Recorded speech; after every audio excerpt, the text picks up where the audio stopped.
पहिला चित्रपट आणि तोही इतका धमासान विषय दगडीचा, हं.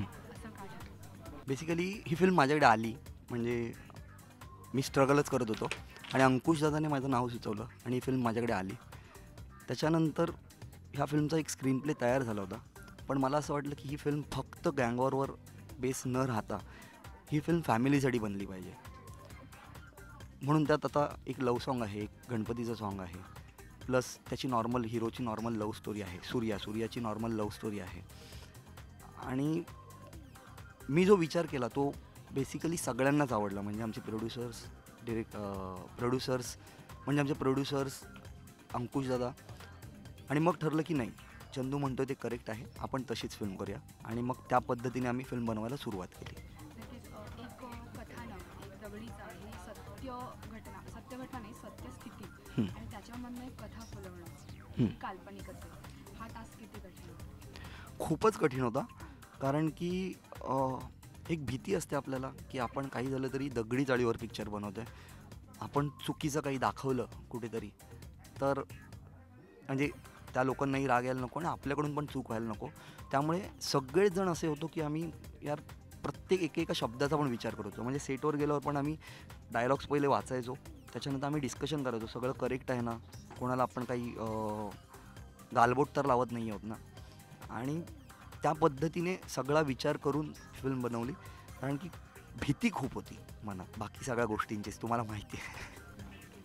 नक्कीच ह्याच्यामध्ये दगडीचा जो मेकिंग आहे किंवा पाहायला गेलं तर दगडीचा एकंदर प्रोजेक्ट ह्याच्यामध्ये बऱ्याच गोष्टी रिव्हील नाही होणार आहेत, त्या फार सिक्रेटिव्ह ठेवल्या जाणार आहेत आणि पहिलाच चित्रपट इतका पॉझिटिव्ह रिस्ट्रिक्शन्स घेऊन तुम्हाला प्रमोट करायचं आहे, तर त्याची तयारी कशी?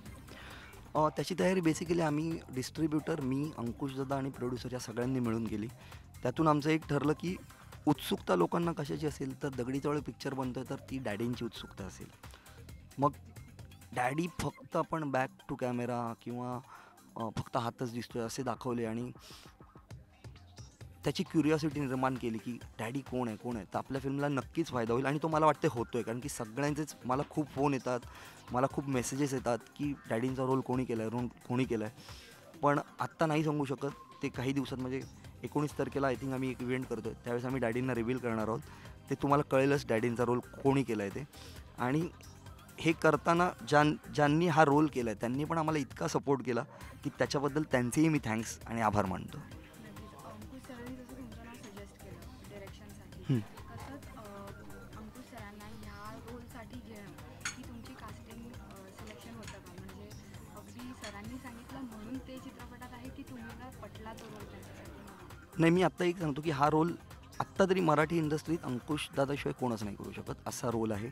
म्हणजे त्याला सगळ्याच गोष्टींचा सेन्स आहे, तुम्हाला माहीत असेल तर. म्हणजे तो ॲक्शनही करू शकतो चांगली, तो कॉमेडीही चांगली करू शकतो, तो लव्ह सीन्स पण चांगले करू शकतो. असा एकमेव ॲक्टर आहे जो सगळंच करू शकतो या इंडस्ट्रीत. त्याच्यामुळे कथा ऐकल्यावर तर माझं असं झालं की नाही, हा तर रोल अंकुश दादानेच केला पाहिजे आणि माझ्या नशिबाने तो होताच. आणि माझ्यासाठी हेच मोठं होतं की माझ्या पहिल्या फिल्मला एवढा मोठा स्टार माझ्याबरोबर काम करतो आहे. त्याच्यामुळे बाकी कोणाचा विचार करण्याची माझी वेळही नव्हती आणि तो रोल दुसरा कोण करूच शकलं नसतं. एवढा छान अंकुश दादाने केला आहे.